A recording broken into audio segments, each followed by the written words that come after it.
Hey, an hour into my ride, I think I've gone about 20 kilometers out of 106 kilometers. So still got a long ways to go. And a little overcast, but it's good. And let's see where I've left from. Park Hill, down 7, cross 9, down 10 to Cavan.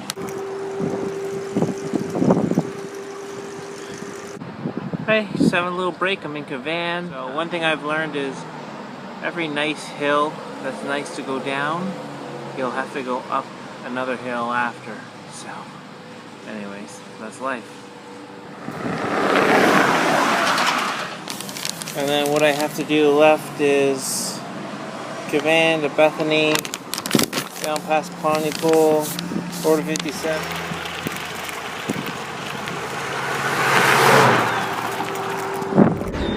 It's 3 o'clock. I've been on the road for 4 hours. I just turned on the 35 and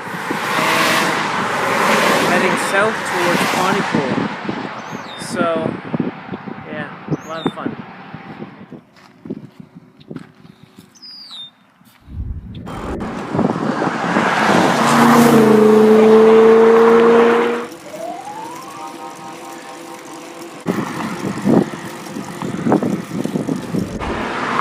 A little bit north of Bowmanville. Hopefully it'll be there soon. Yeah, the hills will get you. The hills will get you every time. So, anyways, beautiful day out. Still lots of moo cows.